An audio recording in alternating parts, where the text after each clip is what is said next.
Sheekadan ilaabi maayo runtii. Waxay u dhacday haweenada ka mid ah. Waxaa guriga wada joognay wiil aan walaalo ahayn. Haweennimadkii oo idil waan sheekaysanaynay. Waqti xilli ay ahayd 7 saac haweenimo ayaan waxaan maqalnay buuq. Buuqaasna wuxuu ahaa dariskeeni. Mar aan wada sheekaysanay waxaan soo istaagnay balkoonka. Kadibna wuxuu ahaa dabaq naga soo horjeeda. Cidnama la arkaynin oo xilli habeen ay ahayd. Aniga waxaan isku dayay inaan soo qaato Zoom. Kadibna si taxadir leh ayaan isaga fiirinayay. Waxay ishii qabanaysay daaqadaha ka mid ah oo leerkiisa dhamaaya.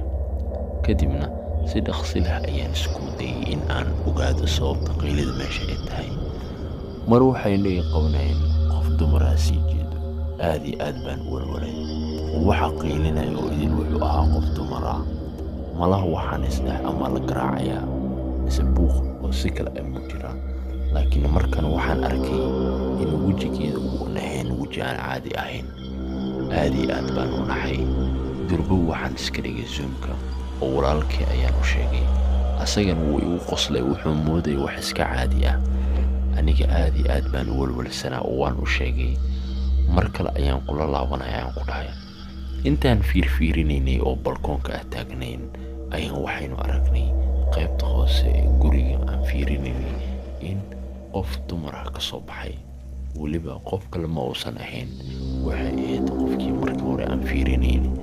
Aad iyo aad baan u naxay.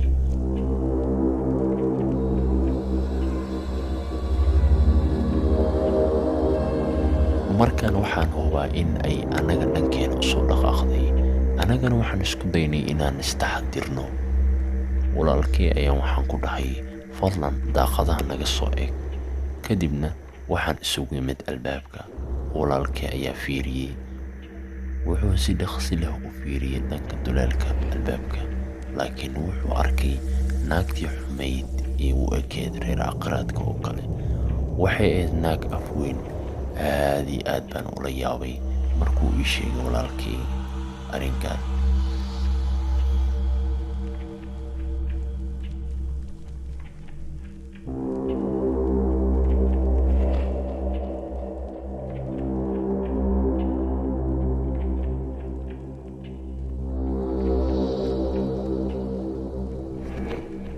Markan waxaan hubaa in albaabka isku soo dayday weliba ay rabto inay si xooggan u jabiso. Waxaan isku soo raacnay aniga walaalkay in aan fiirino guriga qaybihiisa idil. Waxaan kordheer ka fiirinaynay naagtii waalneed ee soo gashay guriga. Waxaan ka fiirinay meel daah agtiisa. Meesha ayaan ugu gambanay. Weliba si taxadir leh ayaan u fiirinaynay. Laakiin mar waxaynu indhaha qabteen in naagtii ay raadinayso meel ay soo gasho. Durba waxaan aragnay iyadoo idil wejigeeda wuxuu ahaa weji aad iyo aad u qurxoon. Waxayna raadinaysay meel ay ka soo gasho guriga. Anagoo idil waan naxsanayn. Ilaa waxaan ka baryay in meeshuu naga badbaadiyo. Haweennimadkii oo idil mar ayay inta noo soo gambatay haddana wejigeeda aad noogu soo dhaweysay. Waxay isku dayday in meesha ay soo jabiso. Ugu dambeyntii wayna soo jabisay.